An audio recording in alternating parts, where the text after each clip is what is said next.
Now, I'll tell you some more reasons why I'm excited about this performance by Sasha Feinberg and Ngomazulu yesterday, and that's because it's going to get little kids around the world of rugby wanting to be like him. They're going to grab their rugby balls, they're going to go out into their backyards and into their rugby fields around home, and they're going to start kicking that ball and passing that ball and running that ball, and they're going to call themselves Sasha Feinberg and Ngomazulu, and they're going to do side steps, and they're going to do all these creative things, and that's going to create another wave of these brilliant young talents all across the world, as well as in South Africa, of course.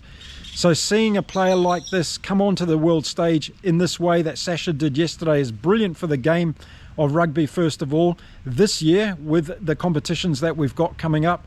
It's also great for Springbok rugby, South African rugby, for everybody in South Africa to get excited about this young guy. And it's also good for world rugby in terms of people around the world wanting to mimic and be a role model.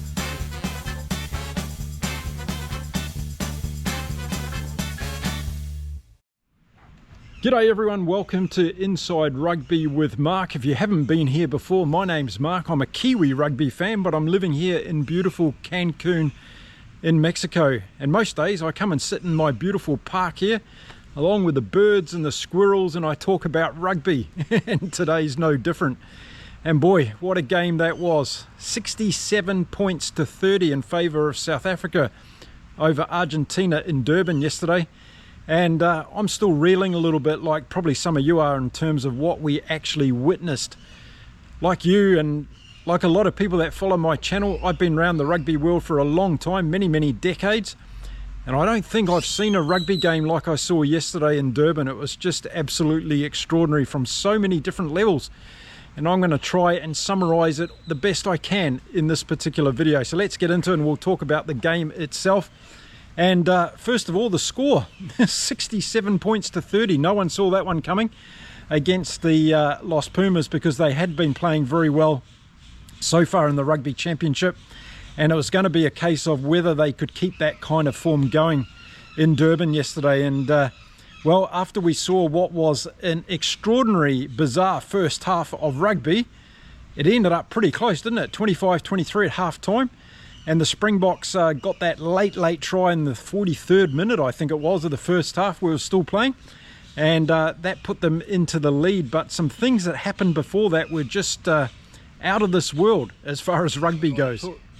Now, in my preview show for this game, I talked about the Springboks forwards really being the catalyst to see what was going to happen in this game. And I just thought if they were going to get any sense of dominance over the Los Pumas, then the South African backline that was chosen by Rassie was going to be too superior, in my opinion. Well, it kind of didn't work out like that, did it? Because we saw some incredibly strange statistics from this game. In fact, the South Africans only ended up with 41% territory and 45% possession.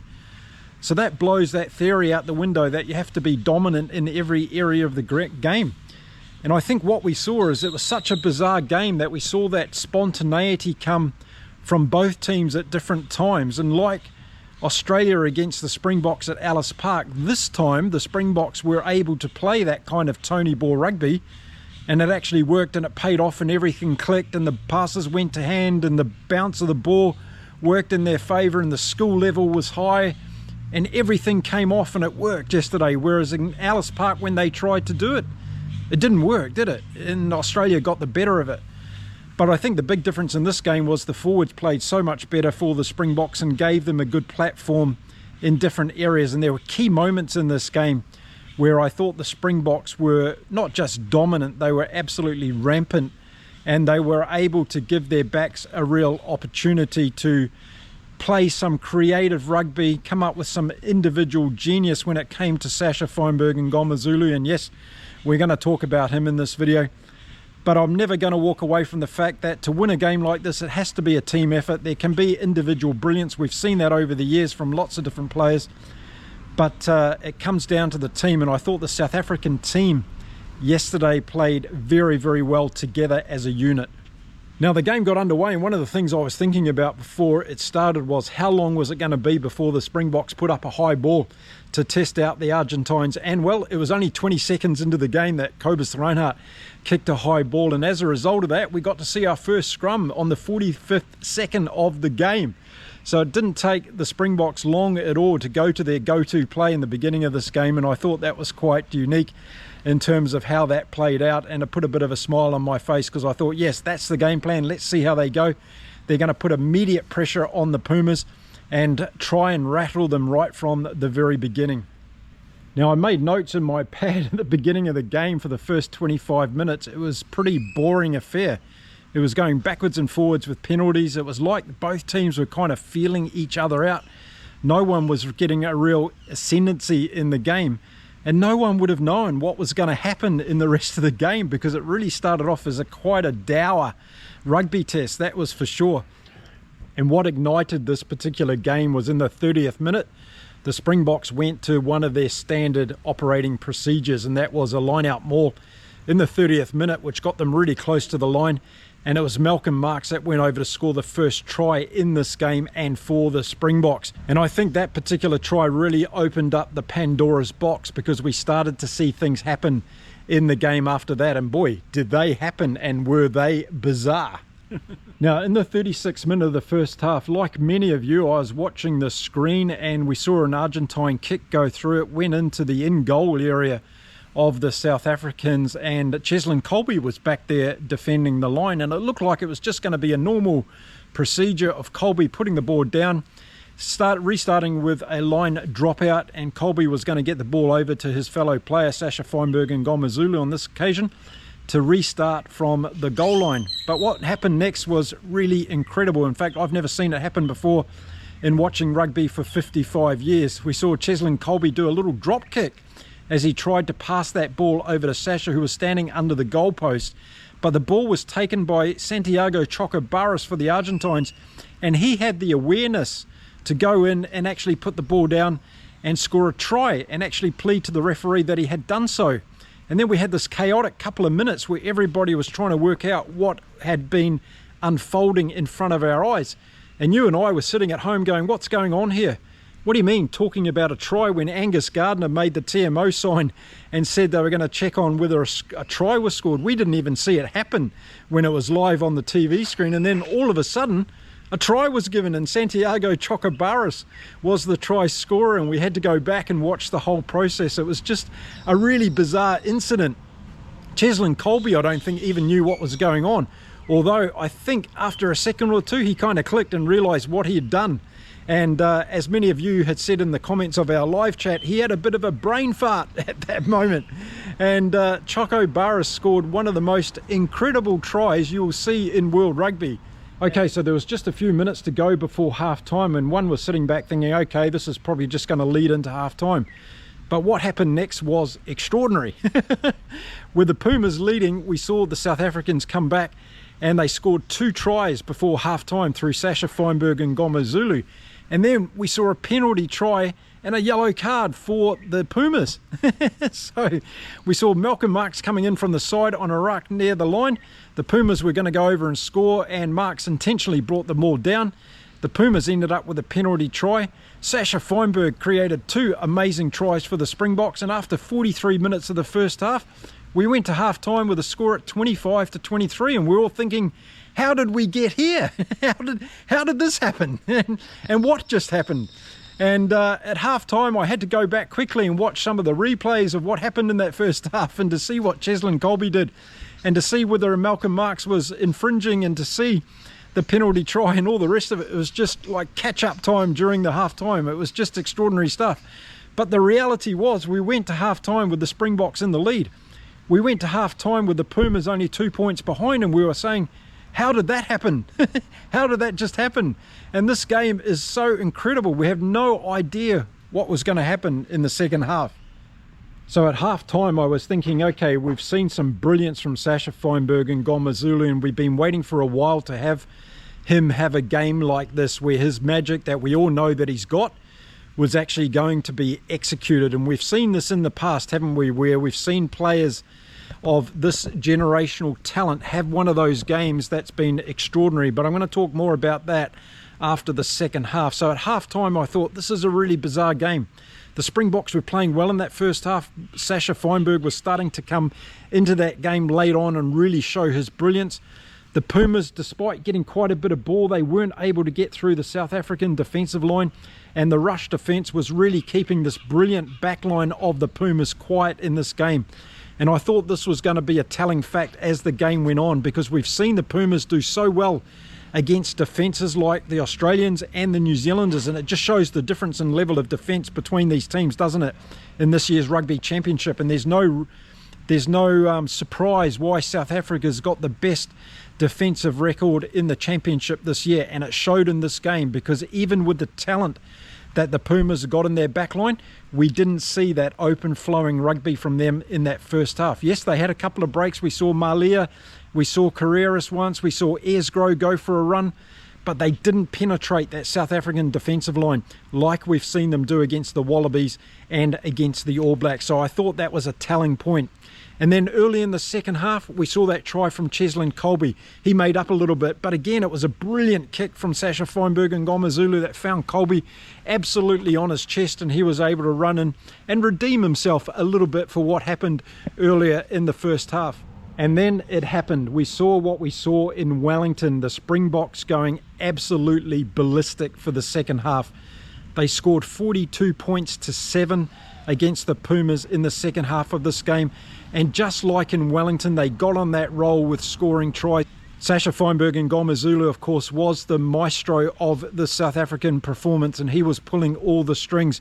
But again, I want to stress this was a team performance from the Springboks. Now, in addition to Sasha's brilliance in this game in the second half, we also saw brilliant tries from Vandenberg for the Springboks, 2 for Peter Steph du Toit. I love it when he gets out on the outside channels and he's there waiting for the ball to score a try. He's great at doing that. I mention it quite a lot in my videos. And then we saw Manny Lebok do his own little bit of brilliance that we know Manny Lebok has got, with a chip through, kick through, regathering that and scoring a try as well late in the game. And it was just a fantastic second half performance again from the Springboks, like we saw in Wellington.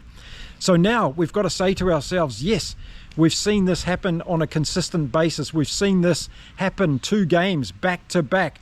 We hadn't seen any team in this year's Rugby Championship win 2 games in a row. Well, the Springboks ticked that box yesterday.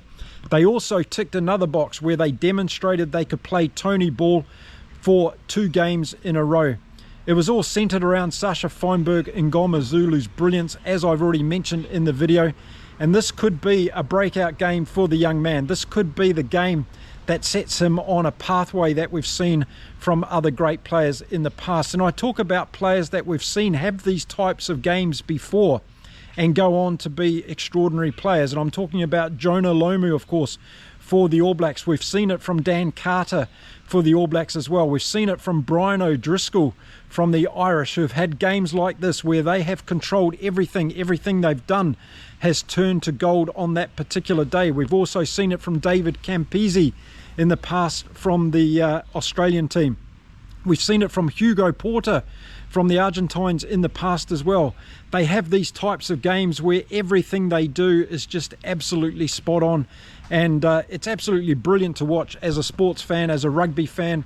Well, yeah, the Pumas were humiliated in that second half, 42 points to 7, and it didn't matter though whoever was on the other side of the field on this particular game. The Springboks were going to do this to them, so it didn't matter if it was going to be Australia, New Zealand or Argentina. In my opinion, I think the Boks got on that roll and Sasha was just playing the game of his life. But what I'm liking about the Springboks backline in particular at the moment is the balance that we're seeing. We're seeing someone like Sasha who's got that brilliant ability from 10. He can also play 12, don't forget. And we've also seen Kanan Moody come alive as well in these last couple of games, which is brilliant. I really like Kanan Moody. I think he's a brilliant player, and he brings a lot under the high ball as well, as we saw in this game. Damian Willemse again was dangerous from the back, and he had a big part to play in this game. Despite not featuring with lots of tries like we saw last time, he was pivotal at the back for the Springboks. And Ethan Hooker, that young guy on the wing, he's going to be a fantastic player for the Boks as well. And he got experience in Cheslin Kolbe. So this is a really good balance across the team. And I think it was good having Damien Deolandi there in this game, although I would bring Willemse back into 12 once Fassi is back for this back line. And the only question mark for me, really, from what I saw yesterday is Cobus Reinhardt. I think too many knock-ons, too many indirect kicks, and Grant Williams, for me, has to be the man. Because imagine Grant Williams and Sasha Feinberg and Ngomazulu hitting their straps on the same day. That would be just unimaginable against any opposition. So I think Grant Williams, for me, has to come back into that 9 jersey. Too many mistakes from Cobus Reinhardt. Bring him on later in the game, where he is good in that last 20 or 30 minutes and can have impact off the bench. Now, talking about the bench, well, they did their job again, and I think that's what's made South Africa so potent in the last couple of games in terms of their second half performances. They've been able to bring their players off the bench and have a real impact, and I think that's what some of the other teams in the championship are missing. I'm talking particularly of the All Blacks at the moment. They're not able to have the same level of impact that the Springboks are having, and we saw also from the Pumas in this particular game. They brought on some very good players off the bench, the Pumas, but unfortunately they just weren't able to make that impact. Sad news around Thomas Albanos. You all know that I love this guy. He's a superstar player for the Pumas. He got injured again yesterday, and I hope he's not going to be out for too long, because this does their chances no good at all. And we saw Santiago Carreras really under pressure yesterday, and this is what happens when your number 10 gets put under extreme pressure. He was starting to drop a lot of balls, start looking like he was having less time, and as a result of that, he wasn't as impactful as we've seen him in the last couple of games. He did pick up an injury too in the second half, and I saw him limping a bit, and I think that actually did have an impact on his performance in the second half. But there was going to be nothing that was going to stop the South African team, and the impact they had off the bench, particularly with RG Schneemann and Quagga Smith again. RG doing a brilliant behind the back pass to set up one of the late tries in the game. He's an absolute brilliant asset to have coming off the bench, and any team in World Rugby would be happy to have RG and Quagga Smith coming off their bench. So I think the balance in the Springboks team is getting pretty perfect from Russie, and I think now that this era of domination that we've talked about can really be a true thing that we start to embrace about the Springboks team as they move forward. Now, I know there's a few rugby fans around the world that are not wanting to see the Springboks have a dominant era in World Rugby. Well, go back some years and we'll go back to the likes of the Rod McQueen era for Australia and what the Wallabies were doing. And they won the World Cup with Rod McQueen. They won the Bledisloe Cup with Rod McQueen. They won the Tri-Nations, which is now the Rugby Championship, with Rod McQueen. They also won the Cook Cup with Rod McQueen, and he was one of the dominant coaches of that particular era of when Australia, the Wallabies, were a brilliant rugby team, beating everybody in their sights. And then we saw the All Blacks do the same thing with Graham Henry, didn't we? And a little bit more with Steve Hansen. And now we're seeing the Springboks step up and take over that mantle with Rassie Erasmus, and I think this is great for World Rugby. And who knows, next time it might be Argentina that steps up under Felipe Contapone and has a dominant period in World Rugby. And I think this is brilliant for the game because it shifts around the dominance of the game around the world. We don't want the All Blacks just being dominant. We don't want the Springboks just being dominant. But they deserve an era of dominance in the game. And it's going to be up to the other nations now to look at ways and solutions on how they're going to be able to beat this Springbok team. It's not up to World Rugby to make sure that we've got rules that stop the Springboks from playing this way. It's up to the other teams and their coaches and their players to find out, how do we beat the Springboks team? How do we stop them from being so dominant and to stop these great athletic players that they have?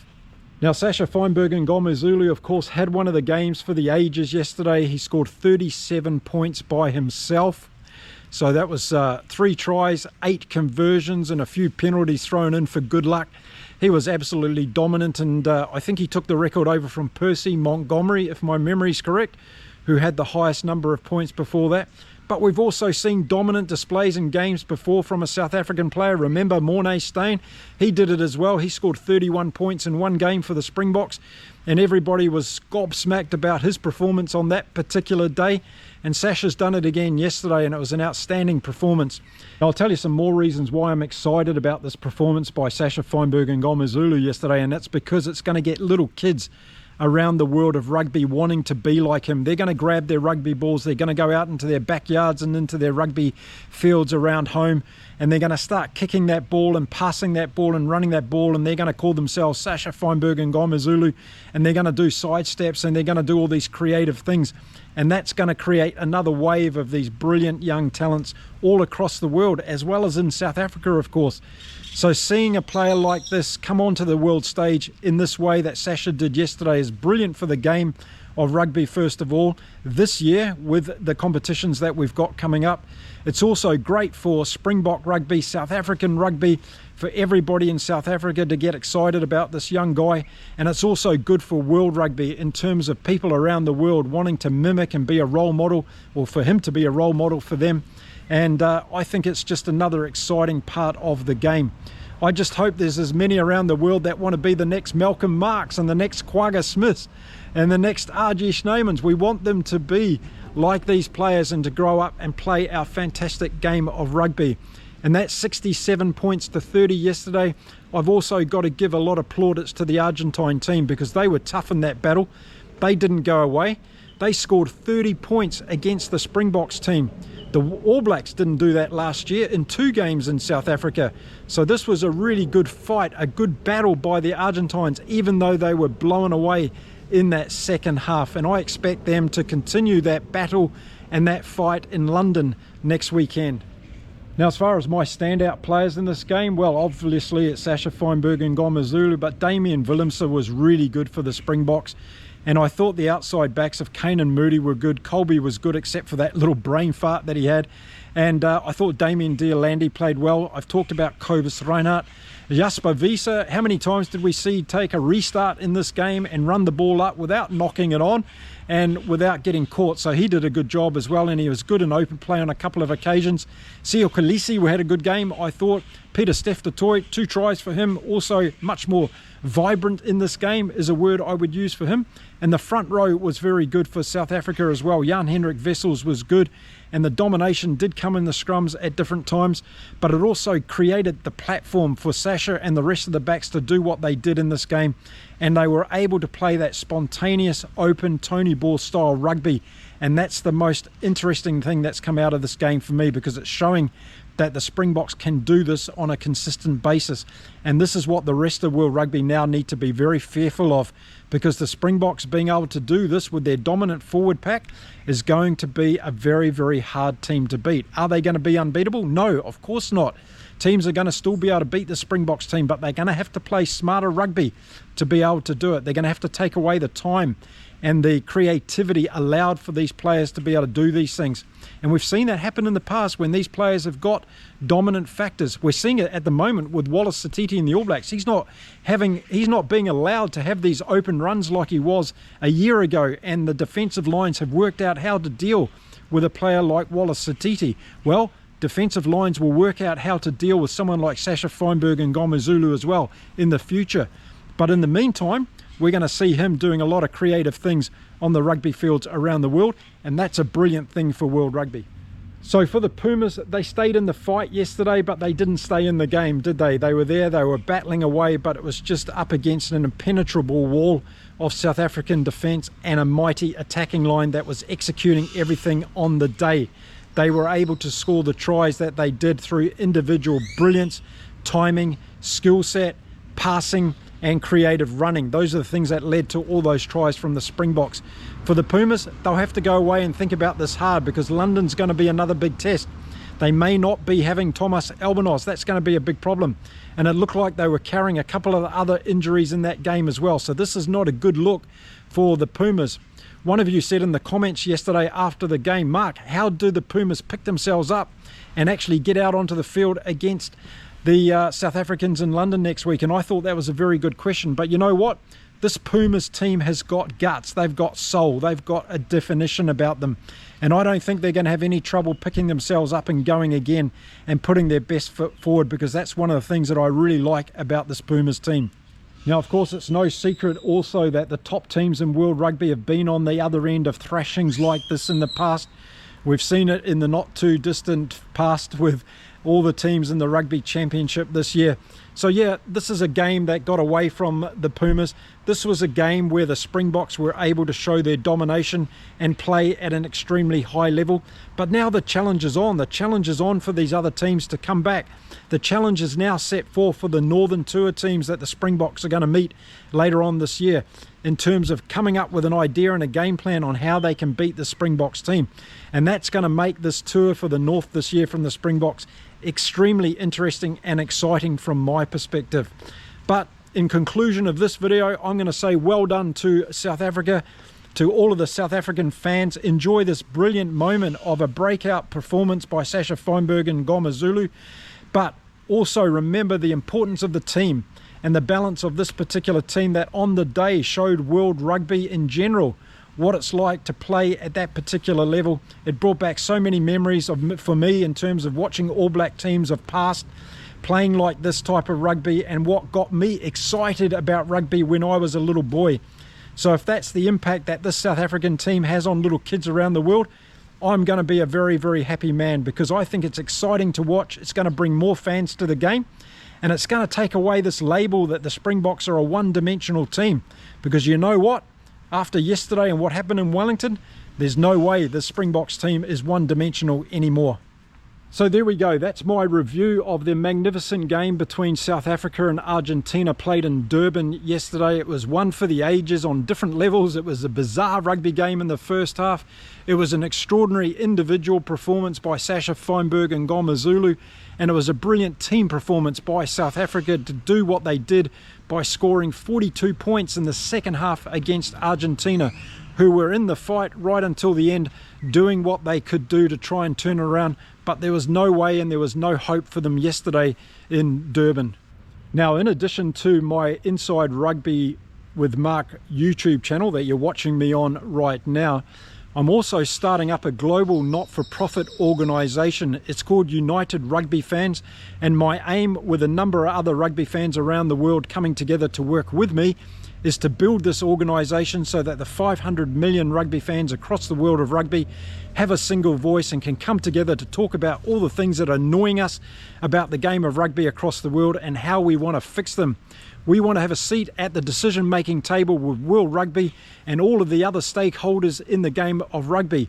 It's time that the voice of us, the fans of rugby, we are the game, and we should be listened to more about what's going on with rugby, whether it be the officiating of games, whether it be the investment of the game in different countries across the world, whether it be the development of the women's game. There's all sorts of things and ideas that us, the fans, have a voice and should have a voice on. So if you want to know more about United Rugby Fans and what I'm doing with that not-for-profit organisation, it's completely different to my YouTube channel where I do my game reviews and all the rest of it. Get in touch with me now and I'll talk to you about it a little bit more. We're looking for people across the world of rugby in all sorts of different countries that want to align with us and help us grow this organisation. So there we go. South Africa's gone to the top of the Rugby Championship table for this year with one round to go. They will play Argentina, of course, at Twickenham in London next weekend. They are now the odds-on favourite to win the Rugby Championship back-to-back, which is a fantastic thing for them and all of their supporters. And it's going to be another cracker weekend next weekend, that's for sure, in the final round of this year's Rugby Championship. I want to thank you all for watching my channel, for supporting my growth and development here on Inside Rugby with Mark. I wouldn't be able to do this without you. I really enjoy making these videos, so you can help me out by subscribing to the channel, giving this video a like as well, and making sure you tell all your rugby mates about the strange Kiwi guy who's living in Mexico making videos about rugby. I'm going to be back again really soon with some more content. There's lots to talk about going on across the world of rugby at the moment. A shout out to all the supporters of the Red Roses for their great win in the Women's Rugby World Cup final over Canada yesterday as well. Great competition, that one, and good to see all the fans turning out and supporting women's rugby. I've got a lot more to say about that in another video. Okay, that's it for this particular one. You have a fantastic rest of the weekend, everybody. I'll see you back here again soon on the channel. Until then, it's adios from me from here in beautiful Cancun. Bye for now.